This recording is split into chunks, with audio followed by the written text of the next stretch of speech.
हमारी सैलरी नहीं बढ़ रही है। 5 साल से काम कर रहे हैं। 12,000 रुपये सैलरी हमारी इस कंपनी में। सैलरी बढ़ाने कहते हैं, धमकी देते हैं, काम करने कहते हैं भगा देते हैं। 5 साल हो गए, 12,000 रुपये सैलरी हमारी। 12 घंटे काम करो, 9,000 से 13,000 तनख्वाह लो। ईपीएफ भी नहीं, ईएसआई भी नहीं, ओवर टाइम का पैसा भी नहीं, सैलरी स्लिप तक नहीं, छुट्टी नहीं, और अगर आवाज़ उठाओ तो पुलिस की लाठी और आंसू गैस मिलेगी। ये हो रहा है नोएडा में। आज देश के सबसे बड़े इंडस्ट्रियल जोन्स में से एक धू धू करके जल रहा है, और वो आग लगाई है उन मजदूरों ने जिन्होंने सालों तक चुपचाप सब कुछ सहा। नमस्ते दोस्तों, मेरा नाम है मृणाल, आप देख रहे थे हिंदी टॉप। आज की रिपोर्ट उन हाथों की कहानी है जो फैक्ट्री चलाते हैं लेकिन जिनके घर में चूल्हा मुश्किल से जल पाता है।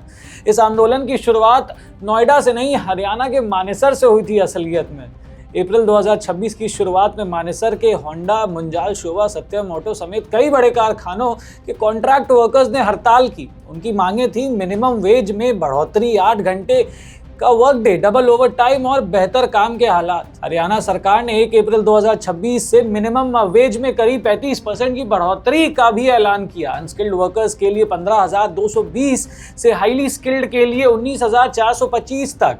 लेकिन हरियाणा में तो वेज बढ़ी, पड़ोस में यूपी के नोएडा में क्या हुआ? नोएडा में मिनिमम वेज अभी भी करीब 13,000 के आसपास ही था। हरियाणा और यूपी के बीच इस बड़े अंतर ने नोएडा के मजदूरों में भारी नाराजगी भर दी, और तब शुरू हुआ नोएडा का आंदोलन, जिसकी आज वीडियो आप सोशल मीडिया पे सुबह से देखते आ रहे होंगे।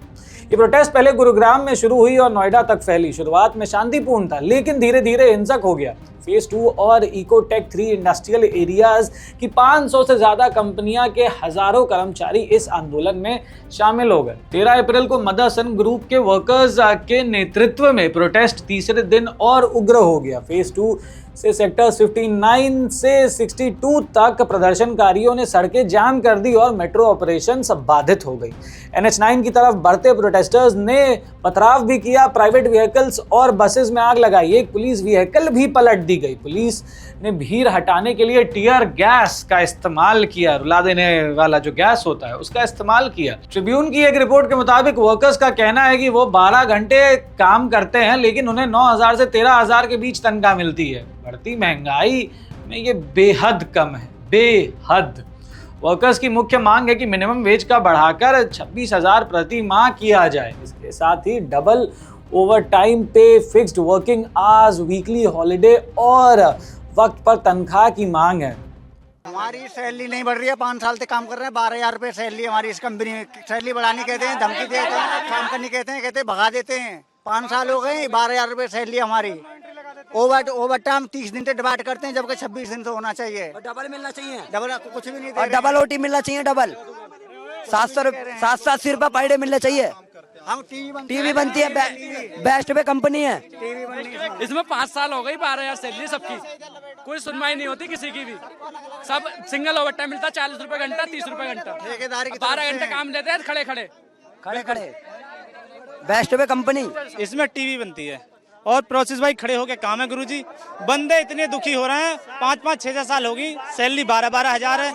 अगर कुछ बढ़ाने की बोले तो एक बंदे को टारगेट के उसे बाहर कर दिया जाता है, किसी की यहाँ सुनते ना है। और ऐसा होना नहीं चाहिए। सबकी सैलरी, अगर कुशल है तो उसकी सैलरी 25,000 हो, और अकुशल है तो उसकी सैलरी 20,000 हो, और 26 डिवाइड होनी चाहिए। इसके अलावा वर्कर्स ने bonus payment, salary slips, sexual harassment committee का गठन और ग्रीवांस रेड्रेसल सेल बनाने की भी मांग की है। ये सब मांगे नई नहीं है, ये वो अधिकार है जो लॉ में पहले से लिखे हैं। EPF, ESI, over time, salary slip, लेकिन कंपनियां इन्हें नहीं दे रही हैं और सरकार इन्हें लागू नहीं करा रही है। बहुत सारी कंपनियां हैं ऐसी बाजार में, बहुत सारी। 12 अप्रैल को नोएडा डीएम मेधा रूपम ने लेबर कमिश्नर और प्रिंसिपल सेक्रेटरी लेबर के साथ मीटिंग की। ओवर टाइम, बोनस और वर्कप्लेस सेफ्टी पर बातचीत हुई। एक हेल्पलाइन भी शुरू की गई। डीएम ने शांति बनाए रखने की अपील की और उसी के साथ साथ उनका एक वीडियो भी एक्स पर बहुत वायरल हो रहा है, वो वीडियो देखिए।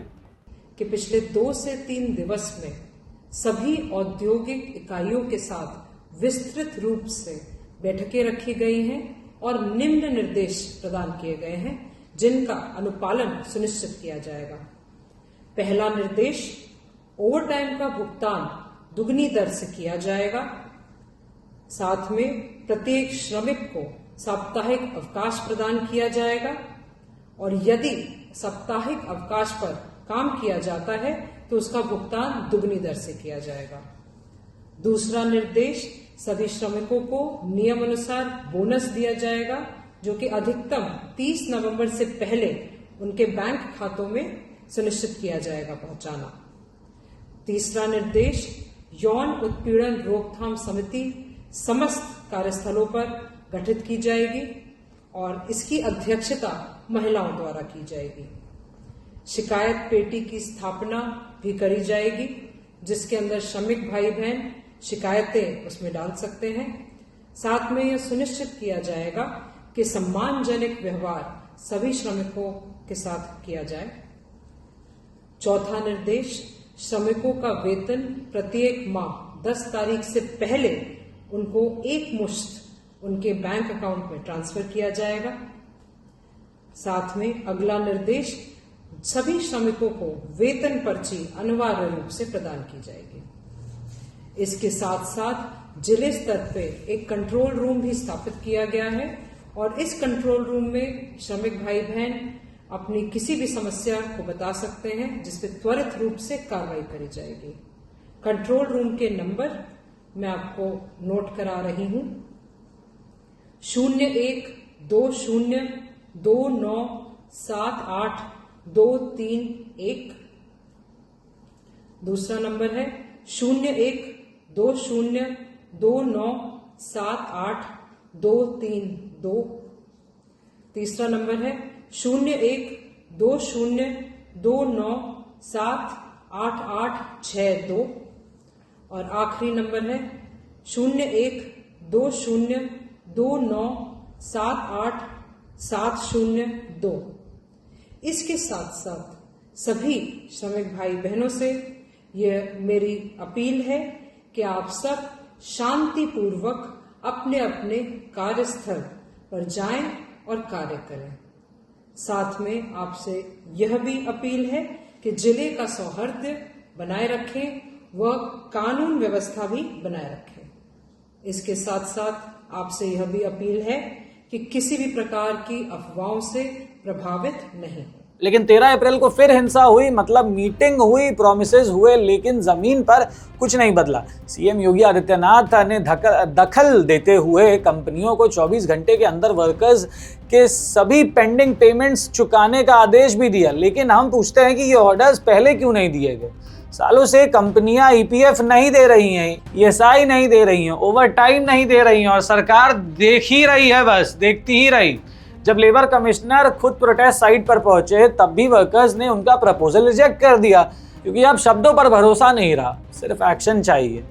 ये आग सिर्फ नोएडा की नहीं है, नोएडा के वर्कर्स की मांग है कि उनकी वेजेस को मानेसर मॉडल के बराबर किया जाए।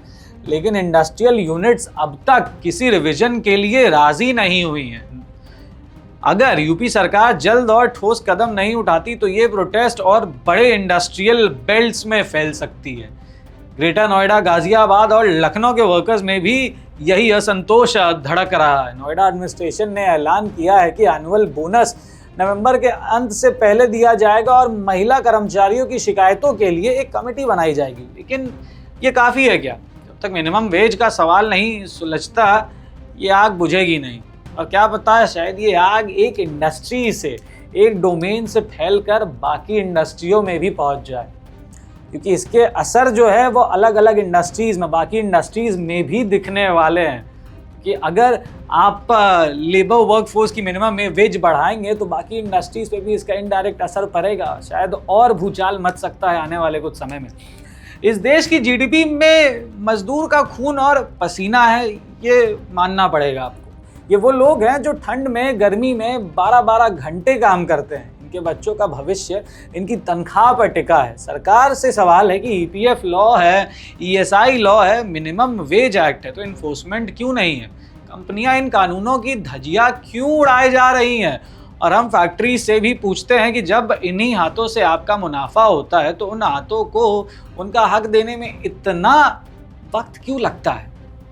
और ये सिर्फ फैक्ट्रियों की बात नहीं है, कई इंडस्ट्रीज़ में आजकल ये कल्चर चला हुआ है कि स्टार्टअप कह के या फिर नया बिजनेस है भी कहकर इन कानूनों से, इन सुविधाओं से वर्क फोर्स को वंचित रखा जा रहा है। तो ये कब तक चलेगा? सरकार से यही सवाल है कि नियम और कानून ज़्यादा ठेस क्यों नहीं किए जा रहे हैं। ऐसी और वीडियो देखने के लिए देखते रहे द हिंदी टॉप, और अगर अभी तक आपने हमारे चैनल को लाइक, फॉलो, शेयर, सब्सक्राइब नहीं किया है तो जल्द से जल्द कर लेना।